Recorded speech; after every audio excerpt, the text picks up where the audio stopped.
Կապանցի գյուղատնտես Վարդան Էլիազյանին այսօր հանդիպեցինք իր սեփական այգում։ Նա խնամքով եւ ուշադրությամբ հոգ էր տանում իր ամեն մի թուփ ու ծառին։ Վարդան Էլիազյանը սովորականից ուրախ էր։ Տարին բարենպաստ է, ասում է նա։ Մեծ հնարավորություններ կան հարուստ բերք ստանալու համար։ 2017 թվականի գյուղատնտեսական տարին կարող եմ ասել բարեհաջող է սկսվել։ Երկու տարվա ընթացքում երկու անբարենպաստ օր ա եղել, դա ապրիլի 2-ն ա եղել, ընտրության օրը մեր գյուղում մոտավորապես մի 30 սանտիմ ձուն ա եկել, մեկ էլ ապրիլի 27-ին ջերմաշրջանի կտրուկ անկում ա եղել, մացած առումով տարին բարենպաստ ա եղել, շատ այս տարվա ծառերը շատ ծաղիկ են տրել, բայց ցավոք սրտի կարող եմ ասել, որ կլիմայական պայմանները բարենպաստ չեն եղել, որ բոլոր ծաղիկները իրաց նպատակին հասնեն, ասենք, եթե սովորաբար մի ծառի վրա 25,000, 20-25,000 ծաղիկ ա լինում, եթե 4,000 բռնում ա, դա ուրեմն նորմալ,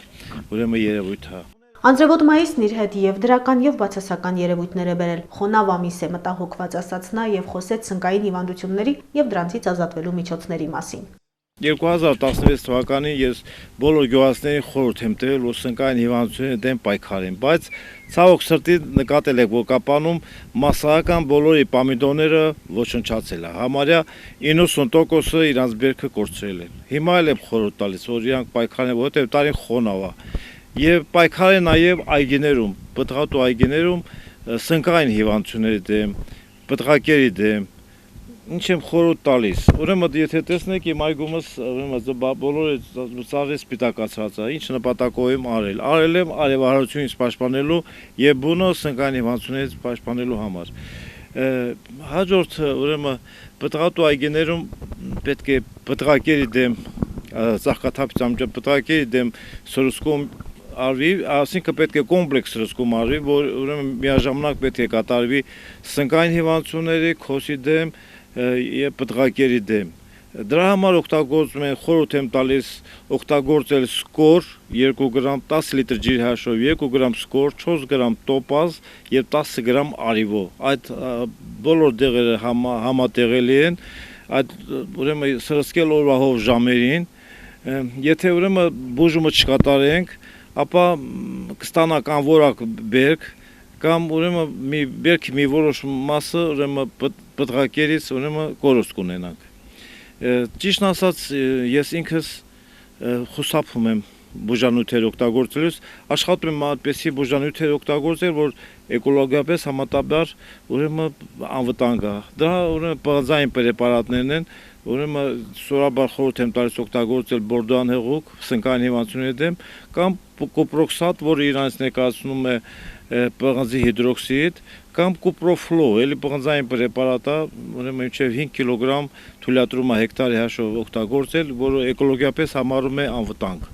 Վնասատուներ լինում են գրեթե ամեն տարի։ Անկախ եղանակային պայմաններից միշտ էլ ի հայտ են գալիս երևույթներ, որոնք այս կամ այն կերպ ազդում են ցանքսերի, պտղատու ծառատեսակների վրա։ Այգիներում ուրեմն բուռն զգացում է ծաղկակերի բուռն ուրեմն զարգացում եւ ծաղկակերը մեծ վնաս է տվել պտղատու այգիներին եւ կարող եմ ասել առանձին սորտերի մոտ մինչեւ 70% ուրեմն բերքի կորուստ է եղել։ Դա ուրեմն ես ամեն տարի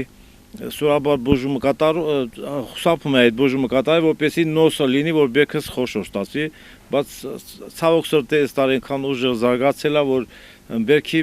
մեծ վնաս է պատճառել, բայց բոլոր դեպքերում էլի եթե համատենք 16 թվականին այս տարի ուրեմն նորմալ բերք է ձևավորված։ Եվ տանձենին եւ խնձորին կորիզավորների մոտ բացի ծիրանը, խոսքը մեր գյուղի մասն է, ասինքն միջին գոտու մասն է, ուրեմն կերաս բանը սալորը, կերասը, բալենին, բանը տանձը, խնձորը նորմալ բերք են ձևավորել, բայց օրինակի համար եթե մենք կորիզավորների դեմ, այսինքն խոսքը վերաբերում է դեղցենուն, բալենուն, կերասենուն, սալորը, շլորը, եթե մենք դրանց դեմ ուրեմն չպայքարենք, սնկային հիվանդությունների դեմ, ապա մի որոշ ժամանակ հետ կտեսնենք, որ մեր ամբողջ բերքը ուրեմն փչանում է։ Սաթիլների ցանքսերը նույնպես մեծ խնամք են պահանջում, արդեն մեկնարկել է նաև ոռոգման շրջանը։ Սաթիլի համարյա կարող եմ ասել սեզոնա, մինչև Միջև ամսա վերջը նորմալ է տնկելու համար, բայց նրանց հետո կտրուկ ջերմաշրջանի բացացման դեպքում ուրեմն արդեն կպչողականության վրա բացաբար անդրադառնում, խորհուրդ եմ տալիս ուրեմն ավարտել միջև ամսա վերջ ուրեմն սոցիալացում ավարտեն։ Ցրտարարության մասին խոսելն այսուհետ ավելորդ է, ասում է Վարդան Էլիազյանը։ Ցրտարարության վտանգ չկա իհարկե, որովհետև բազմամյա տարիների փորձություն տվել, որ Ափանով վերջին ցրտարարությունը սովորաբար գրանցվել է մայիսի 1-ին, 2-ին, դրանից հետո ուրեմն չի գրանցված։ Իմ ուրեմն աշխատանքային գործունեության ընթացքում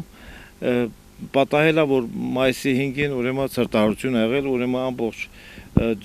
ջերմոցում եղած սացիները բոլոր ուրեմն ցրտահարվել է։ Բերքարատ տարում առատ է լինում նաև կարկուտը։ Որպես կանոն, ուրեմն ես նկատել եմ բերքարատ տարիներին կարկուտը ուրեմն ավելի ակտիվ է լինում։ Եթե նկատած կլինեք 2016 թվականին, քանի որ բերք չկար, համարյա ուրեմն կարկտային օրեր քիչ է եղել կարկուտը։ Հիմա այս տարի որ ես համոզված եմ, իմ բազմամյա փորձս ուրեմն ցույց տալիս, որ տարի ուրեմն բերքը շատ է լինում, այդ տարի կարկուտը գալիս ինքնել ինտենսիվ, աղետաբեր կարկուտներ է գալիս։ Հույսանք, որ գոնե մեր տարածաշրջանին մեր երկրին քիչ կգա։ Միայն բնության բարեհաճությունը բավարար չէ բարձր բերք ստանալու համար, պետք է նաև ճիշտ խնամք ու բարեխիղճ աշխատանք։ Սա է գյուղատնտեսի խորհուրդը բոլոր նրանց, ովքեր քիչ թե շատ զբաղվում են հողագործությամբ։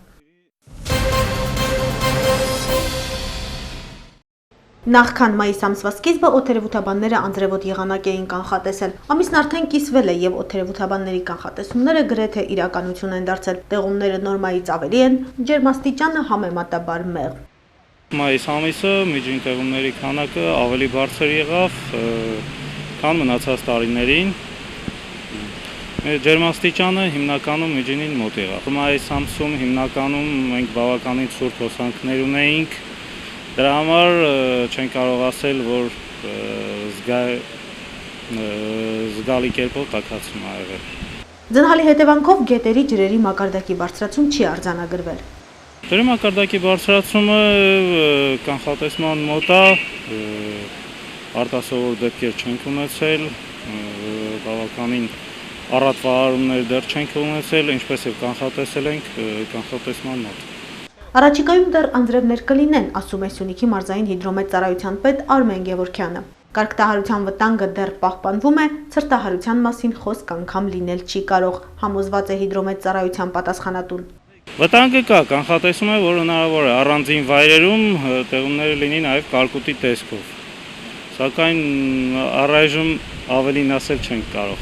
Իսկ թե ինչ է սպասվում առաջիկա օրերին, Արմեն Գևորգյանն ասաց. Ամսի 17-ին եւ ամսի 18-ին Սյունիքում առանց տեղումների եղանակ կլինի, ջերմաստիճանի բարձրացում 3-ից 4 աստիճանով, ամսի 19-ի երեկոյան 20-ին եւ մայիսի 21-ին սպասվում է արդեն կարճատև անձրև եւ ամպրոպներ, ջերմաստիճանը այդ օրերին կնվազի 3-ից 4 աստիճանով, իսկ ամպրոպի ժամանակ հնարավոր է քամուշ գնացում մինչեւ 10-ից 15 մետր վարկյան։ Ելնելով արդեն իսկ արձանագրված եղանակից, Արմեն Գևորգյանը գյուղատնտեսական տարին մինչ այս հաջողված համարեց։ Գյուղատնտեսական առումով քանի որ մենք կարկուտ չենք ունեցել, սպասում ենք, որ առատ բերք կլինի, քանի որ անձրևներին հերթափոխում է արևոտ եղանակը, ապա գյուղատնտեսական մթերքներին ոչ մի վնաս չի տրվել։ Ինչևէ ամեն դեպքում անձրևներ դեռ կլինեն, հիդրոմետծառայության պատասխանատուն խորհուրդ է տալիս տնից դուրս գալուց առաջ անձրևանոց վերցնել։